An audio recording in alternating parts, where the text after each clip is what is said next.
Dá pra saber quão diferente é meu DNA em relação ao de outra pessoa? Dá sim, mas pera aí. Continua assistindo esse vídeo, se inscreve aqui no canal do Genoma USP e não esquece de ativar o sininho para receber as notificações, beleza? Dá um like que eu já vou te contar como a gente consegue saber as semelhanças e diferenças entre os DNAs das pessoas. Vamos lá! Os cientistas sequenciam o DNA e comparam as sequências do DNA das pessoas. Você já ouviu falar em sequenciamento de DNA? Já ouvi falar que sequenciaram o genoma humano, que sequenciaram o genoma do coronavírus, mas eu ainda não entendi bem o que é isso. Vamos do começo. O genoma nada mais é que um lote completo de informação genética de uma espécie, contida ou escrita no DNA. Mas quando sequenciamos o DNA, nós vemos o que exatamente? É tipo um texto com essas informações? É quase isso. O DNA é feito de unidades menores, os nucleotídeos, que tem 4 tipos definidos pelas letras, entre aspas, que eles carregam. Essas letras representam as bases nitrogenadas, adenina, timina, citosina e guanina, as famosas ATCG, sabe?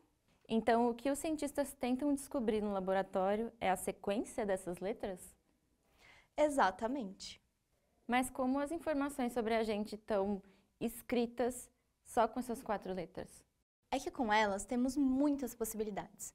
Pensa assim, as letras O, T, A, R podem formar várias palavras diferentes, ator, rato, tora e rota.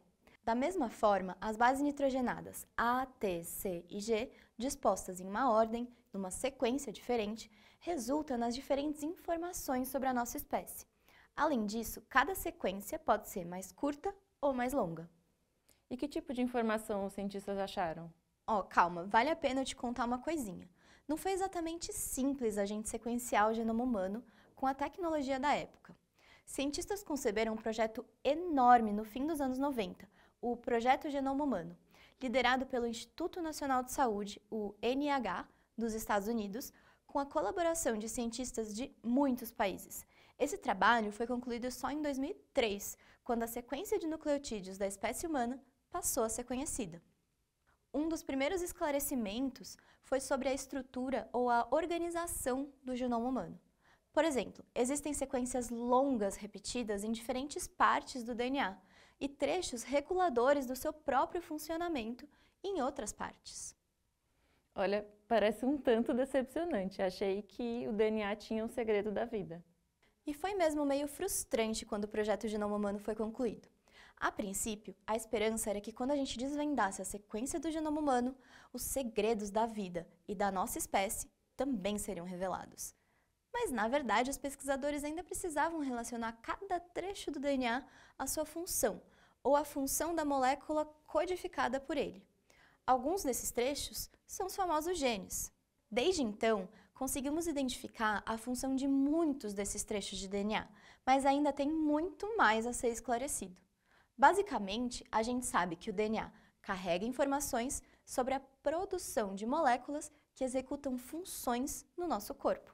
Que moléculas são essas? São as proteínas e também os RNAs, que são como primos do DNA.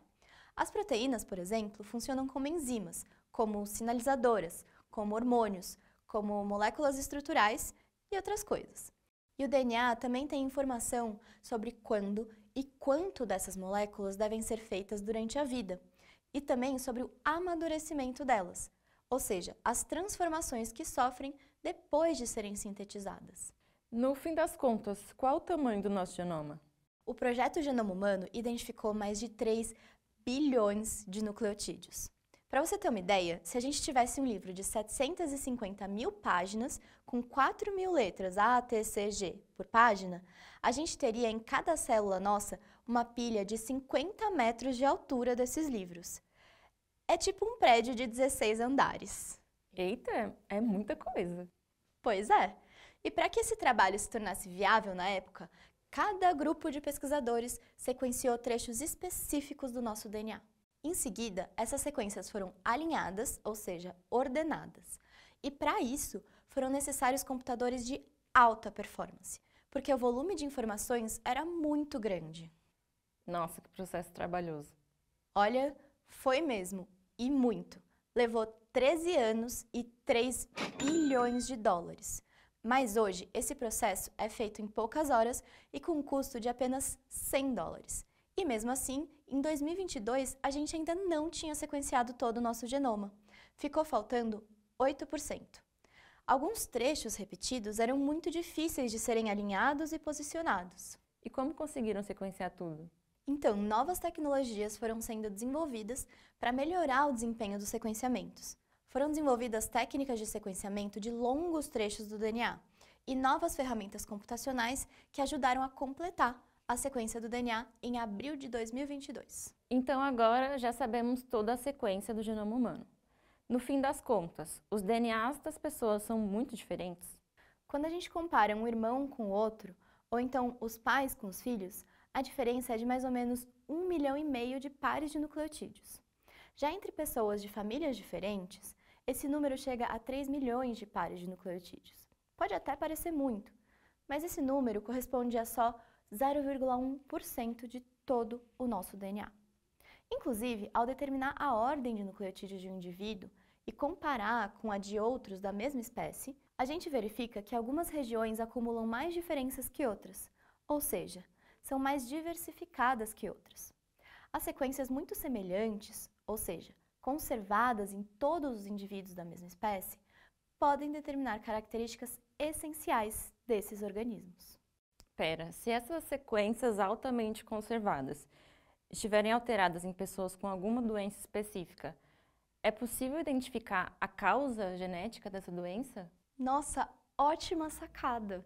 Inclusive, esse tipo de exame pode até ajudar na investigação de possíveis tratamentos e também na avaliação de risco de um casal ter uma criança com essa doença genética, por exemplo. Para além das doenças genéticas, exames de sequenciamento do DNA podem identificar também agentes infecciosos a partir desse conhecimento.